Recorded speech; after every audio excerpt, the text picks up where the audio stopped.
কুল্লু নাফসিন যায়িকাতুল মাউত।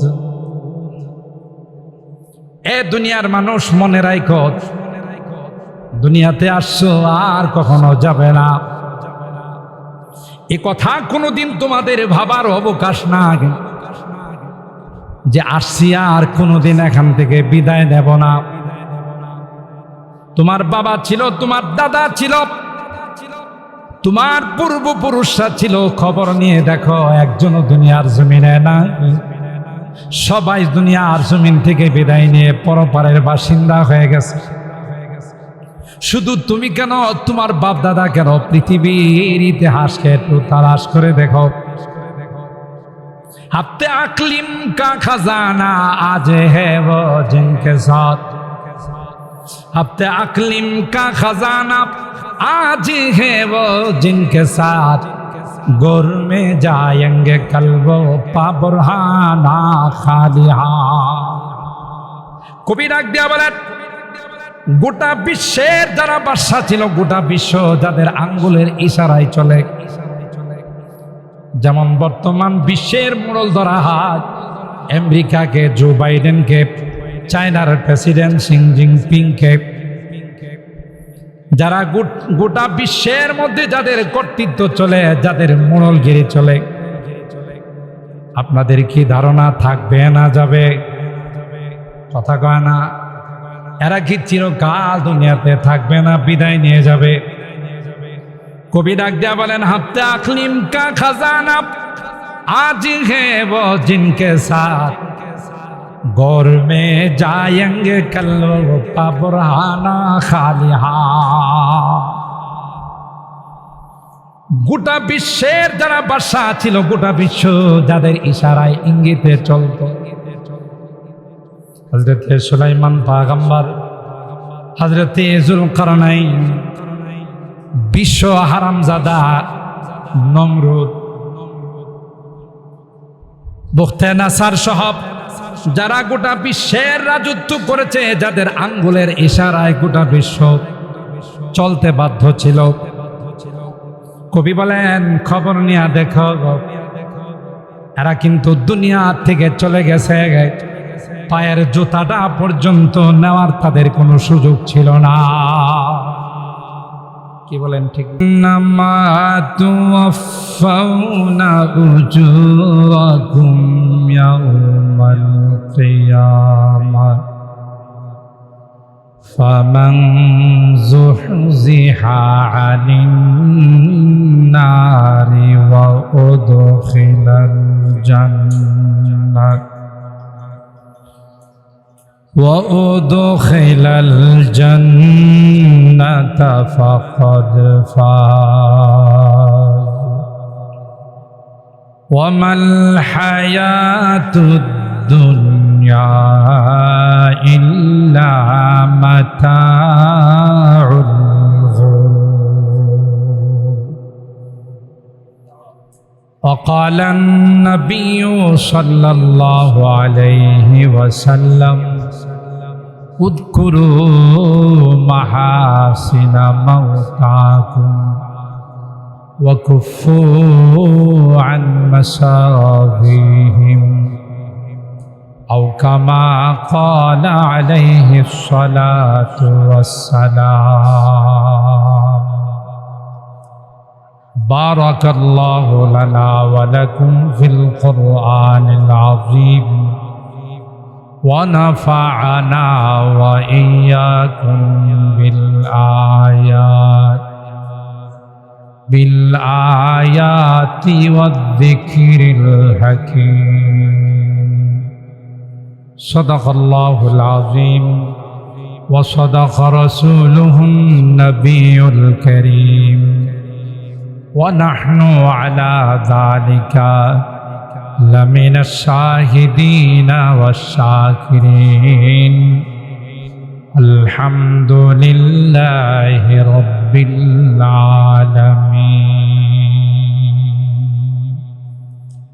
সকলে মহব্বতের সাথে দুরূদ শরীফ আল্লাহুম্মা সাল্লি আলা মুহাম্মাদিন ওয়া আলা আলি মুহাম্মাদ কামা সাল্লাইতা আলা ইব্রাহিম ওয়া আলা আলি ইব্রাহিম ইন্নাকা হামিদুম মাজিদ। আল্লাহুম্মা বারিক আলা মুহাম্মাদিন ওয়া আলা আলি মুহাম্মাদ কামা বারাকতা আলা ইব্রাহিম ওয়া আলা আলি ইব্রাহিম ইন্নাকা হামিদুম মাজিদ। অনেক গরম, আপনারা যারা এই গরমের মধ্যেও কষ্ট করে আজকের এই দোয়ার মাহফিলে উপস্থিত হয়েছেন, আল্লাহ তাআলা আমাদের সকলের আশা এবং বসাকে কবুল করুন। সকলে বলুন আল্লাহুম্মা আমিন। এই গরম যদি আমরা সহ্য করতে পারি, গরমে বসে যদি একটু কষ্ট করে আল্লাহ ওয়ালাদের নসিহতগুলো শুনতে পারি, আর সকল মধ্যে গানের জন্য যদি দোয়া করে আমরা যাইতে পারি, তাতে দুইটা লাভ। কয়টা লাভ? দুইটা লাভ হবে। এক নাম্বার লাভ হলো, এই গরমকে উপেক্ষা করে, হয়তো আপনি বাড়িতে থাকলে বা আপনার বাসস্থানে থাকলে কাপড় চোপড় খুলে ফ্যানের নিচে বসে একটু আরাম করতে, কিন্তু আপনি আজকে আল্লাহর ঘরের মেহমান। এই মসজিদের মধ্যে আপনি জামা পোশাক পরে এখানে বসে আছেন একমাত্র কেবলমাত্র আল্লাহকে রাজি আর খুশি করার জন্য, ঠিক কিনা বলেন? তো আল্লাহ পাক এই গরমকে উপেক্ষা করে আমরা যারা সব কিছু বাদ দিয়ে মসজিদের মধ্যে দোয়ার অনুষ্ঠানে আমরা বসা আছি, হতে পারে আজকের এই অনুষ্ঠান যদি আল্লাহ তাআলা কবুল করেন, এই গরমের ওসিলায় আল্লাহ তাআলা আমাদেরকে জাহান্নামের গরম থেকে চিরকালের জন্য মুক্ত করে দেবেন, ঠিক কিনা বলেন? দুই নাম্বার লাভ হলো, আমরা যখন আজকের এই মাহফিলে, দোয়ার মাহফিলে উপস্থিত হয়ে আমাদের মুরব্বীদের জন্য দোয়া করব, আমাদের পরবর্তী প্রজন্মের যারা আছে, নেক্সট প্রজন্মের যারা আছে, এরা আমাদের কাছ থেকে শিক্ষা নেবে। যা আমরা দেখেছি আমাদের মুরব্বীরা, আমাদের বড়রা তাদের মুরব্বীদের জন্য দোয়ার আয়োজন করেছে, তাই আমাদেরকেও এইভাবে তাদের জন্য দোয়ার আয়োজন করা দরকার। এটাকে বলা হয় সাদাকায়ে জারিয়া। এইভাবে যদি সিলসিলা চলতে থাকে, একের পর এক দোয়া করতে থাকে, মুমিনদের জন্য সবচেয়ে বড় হাতিয়ার দোয়া। আপনি ইচ্ছা করলেও লক্ষ লক্ষ কোটি কোটি টাকা যারা মরহুম হয়ে কবরে শুয়ে আছেন তাদেরকে আপনি দিতে পারবেন না, তবে আপনার দোয়াটা সাথে সাথে তাদের রুহের মধ্যে পৌঁছে যাবে। যখন কোনো মৃত ব্যক্তির জন্য কেউ দান করে, তাদের জন্য ইস্তেগফারের আয়োজন করে, তাদের জন্য দোয়ার আয়োজন করে, হাদিসে পাকের মধ্যে আসে এই সওয়াবটুকুন যখন তাদের রুহের মধ্যে পৌঁছে দেওয়া হয়, ফেরেশতারা যখন তাদের রুহের মধ্যে দোয়ার মাহফিলের সওয়াবটুকু, দানের সওয়াবটুকুন তাদের রুহের মধ্যে পৌঁছিয়ে দেন, এরা এত খুশি হয়, এত খুশি হয়। হাদিসের মধ্যে আসে, একটা মানুষকে দুনিয়া এবং দুনিয়ার মধ্যে যা কিছু আছে সব কিছু দিলে এই মানুষটা যেই পরিমাণ খুশি হবে, তার চাইতে অনেক অনেক গুণ বেশি খুশি হয়ে যায় যদি তাদের জন্য দোয়া এবং ইস্তেগফারের ব্যবস্থা করা হয়। তাহলে আপনাদের কি ধারণা?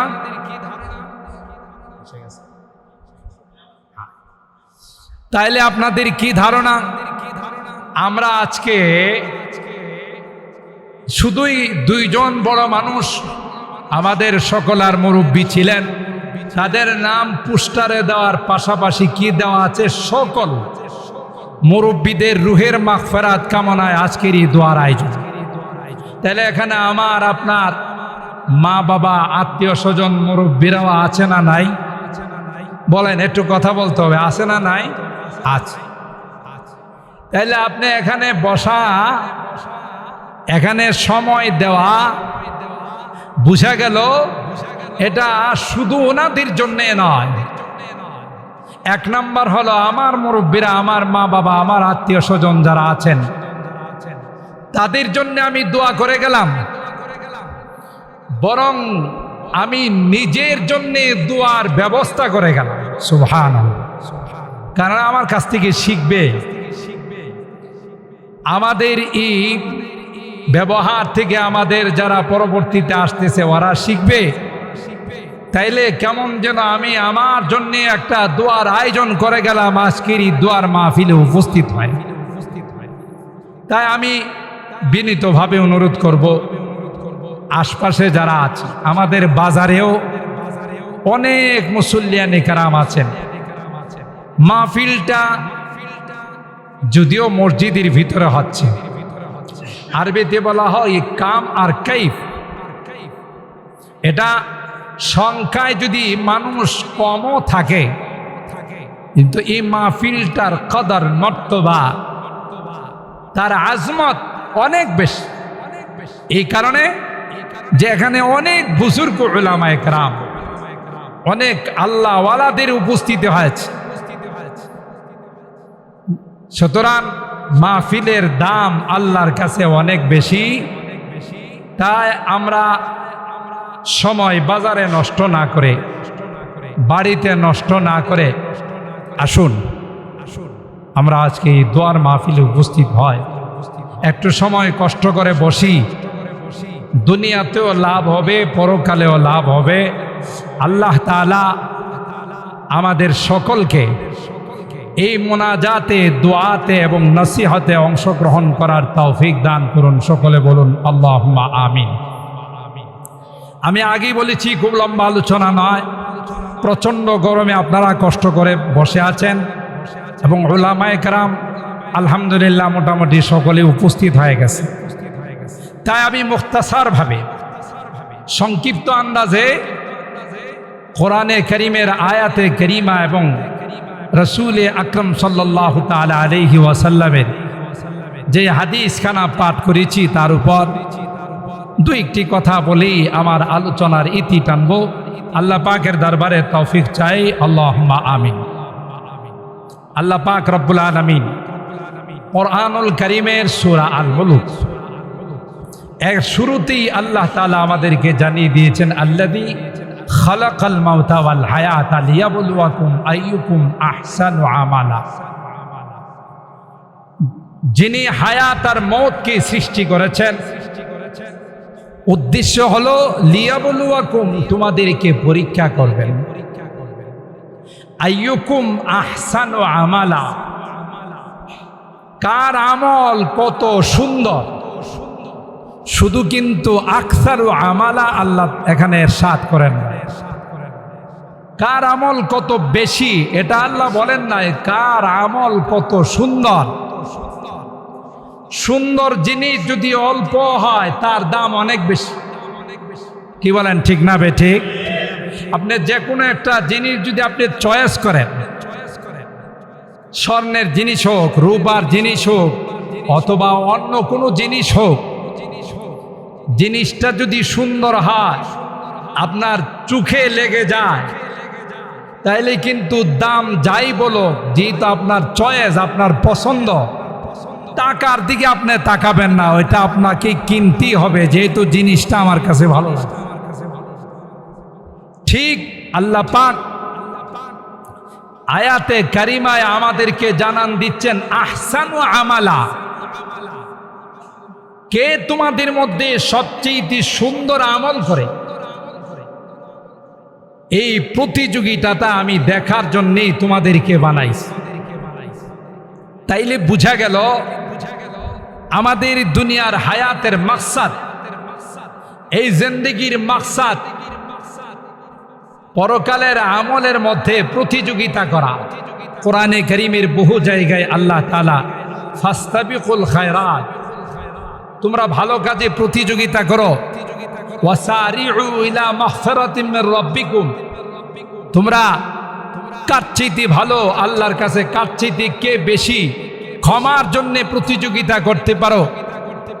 এইভাবে বিভিন্ন আয়াতে আল্লাহ তাআলা আমাদের এই জিন্দেগিটা সুন্দর করার জন্যে, জিন্দেগির আমল সুন্দর করার জন্যে, পরকালের জন্য এই জিন্দেগিটাকে সাজানোর জন্য আল্লাহ তাআলা কিন্তু আমাদেরকে দুনিয়াতে পাঠাইছে। এখানে আমরা কেউ চিরকাল থাকব। আমাদের মুরব্বীরা চলে গেছেন, আর কোনোদিন আসবেন না। আজকে আমরা আছি, আমরাও চলে যাব। আমাদের জায়গাতে আরেকজন আসবে। যেই জন্য আমরা যখন মানুষকে দাফন করি তখন মাটি দেওয়ার সময় যে আয়াতে কারিমা তিলাওয়াত করি, যেই দোয়াটা আমরা পড়ি, মিনহা খালাকনাকুম, পড়ুন, মিনহা খালাকনাকুম ওয়া ফিহা নুঈদুকুম ওয়া মিনহা নুখরিজুকুম তারাতান উখরা। এই দোয়াটার অর্থটা হলো, আল্লাহ পাক বলেন মিনহা খালাকনাকুম, আমি কিন্তু তোমাদেরকে মাটির দ্বারাই বানাইছি, মাটির দ্বারাই সৃষ্টি করেছি। তুমি পৃথিবীতে যত বড় পদ পদবীর মালিক হও না কেন, যত টাকা পয়সার মালিক হও না কেন, মনে রাখতে হবে তোমার সৃষ্টি কিন্তু এই মাটির দ্বারা। কিসের দ্বারা? মাটির দ্বারা আমি তোমাকে সৃষ্টি করেছি। মুফাসসিরিনে কেরাম, আল্লাহ তাআলা আমাদেরকে মাটির দ্বারা বানাইছেন, তার তাফসীর করেন, এক নম্বর হলো বিখালকি আবিকুম আদামা মিন তুরাব, যেহেতু আমাদের সকলের বাবা হযরতে আদম আলাইহিস সালাম, আমরা তারই সন্তান। আর আদম আলাইহিস সালামকে আল্লাহ তাআলা কি দিয়ে বানাইছেন? বলেন বলেন, মাটি দিয়া। কি দিয়ে বানাইছেন? হযরতে আদমকে আল্লাহ তাআলা মাটির দ্বারা সৃষ্টি করেছেন। আমরা যেহেতু তারই সন্তান, সেই হিসাবে আমরাও কিসের সৃষ্টি? মাটির দ্বারা আমাদেরকে আল্লাহ তাআলা সৃষ্টি করেছেন। এটা হলো এক নম্বর। দুই নম্বর, তাফসীর মুফাসসিরিনে কেরাম করেন যে আমাদেরকে সরাসরি যদিও মাটির দ্বারা আল্লাহ বানান নাই, যে বীর্যর দ্বারা আল্লাহ তাআলা নাপাক একটি এক ফোঁটা পানির দ্বারা আল্লাহ তাআলা কুদরতি ভাবে আমাদের এই সুন্দর ডিজাইন করেছেন, আমাদের এই সুন্দর নকশা করেছেন, যেই নকশা পৃথিবীর কাহারও পক্ষে করা সম্ভব নয়। সামান্য একটু নাপাক পানি, বীর্য, এর মধ্যে আল্লাহ তাআলা এত সুন্দর ডিজাইন করেছেন। কোরআনে কারিমে চারটি জিনিসের কসম করে আল্লাহ বলতেছেন, ওয়াত্তিন ওয়াজ্জাইতুন ওয়া তুরি সিনিন ওয়া হাযাল বালাদিল আমিন। এই চারটি জিনিসের কসম করে আল্লাহ তাআলা আমাদেরকে জানান দিচ্ছেন, লাকাদ খালাকনাল ইনসানা ফি আহসানি তাকওয়িম, সবচেয়ে সুন্দর করে আমি আল্লাহ তাআলা মানুষকে বানাইছি। সুবহানাল্লাহ। সামান্য একটু বীর্যের মধ্যে আল্লাহ তাআলা কি কারিগরি করলেন, যেই কারিগরির মাধ্যমে সবচেয়ে সুন্দর করে, সবচেয়ে আকর্ষণীয় করে আল্লাহ তাআলা, সবচেয়ে সুদর্শন করে আল্লাহ তাআলা আমাদেরকে বানাইছেন।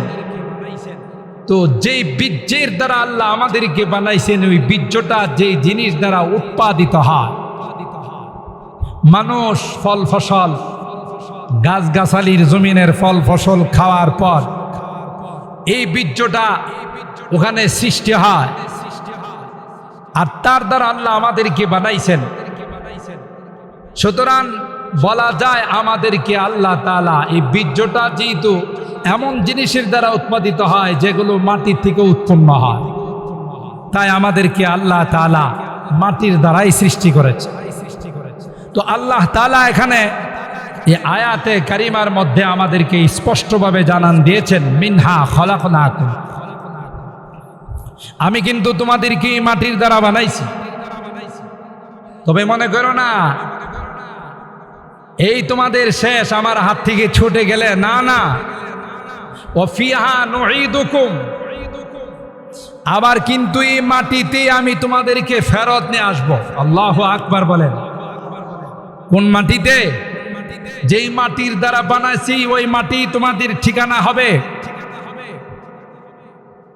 আর ওয়ামিনহা নুখরিজুকুম তারাতান উখরা, এই কথাও মনে করার কোনো অবকাশ নাই। যেই মাটির মধ্যে চলে গেলে আর কাহারো কাছে ধরা দিতে হবে না, না না, আবার ওখান থেকে তোমাদের পুনরুত্থান হবে। আমি আল্লাহর দরবারে তোমাদের উপস্থিত হতে হবে, হাজির হতে হবে। জীবনের হিসাব নিকাশ কিন্তু আমার সামনে পেশ করতে হবে। এই আয়াতে কারিমার মধ্যে আমাদের সূচনা, শুরু এবং শেষ, পরিণাম এবং পরিণতি কি হবে আল্লাহ তাআলা কিন্তু আমাদেরকে জানাই দিয়েছে। বিধায় এই জিন্দেগিটা বড় দামি। এটাকে যদি কেউ হেলায় অবহেলা করে নষ্ট করে দেয়, তার দুঃখের সীমা থাকবে না।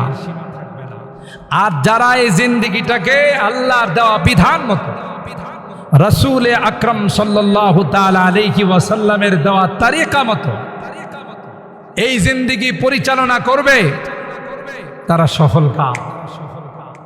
দুনিয়াতেও তারা সফল কাম, পরকালেও তারা সফল কাম।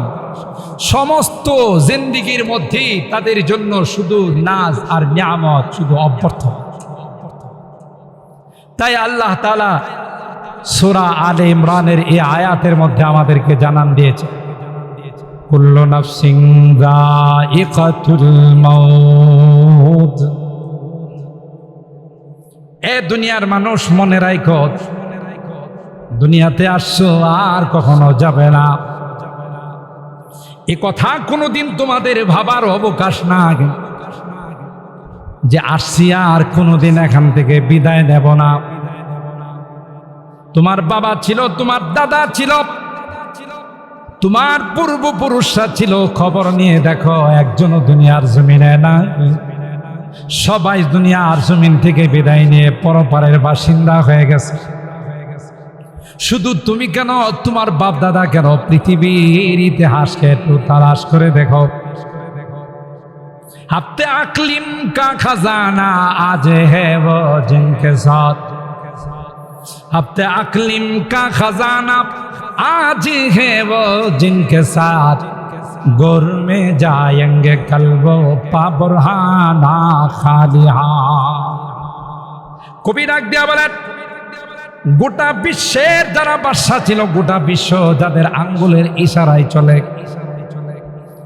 যেমন বর্তমান বিশ্বের মোড়ল ধরা হাত আমেরিকাকে, জো বাইডেনকে, চায়নার প্রেসিডেন্ট শি জিনপিংকে, যারা গোটা বিশ্বের মধ্যে যাদের কর্তৃত্ব চলে, যাদের মোড়লগিরি চলে, আপনাদের কি ধারণা থাকবে না যাবে? কথা কয় না? এরা কি চিরকাল দুনিয়াতে থাকবে না, বিদায় নিয়ে যাবে? কবি ডাক দিয়া বলেন, হাফতে আকলিম কা খাজানা আজ হে वो जिनके साथ, गौर में जाएंगे कल वो पाबुरहाना खालिहा। গোটা বিশ্বের যারা বাদশা ছিল, গোটা বিশ্ব যাদের ইশারায় ইঙ্গিতে চলত, হযরতে সুলাইমান পয়গম্বর, হযরতে যুলকারনাইন, বিশ্ব হারামজাদা নমরুদ,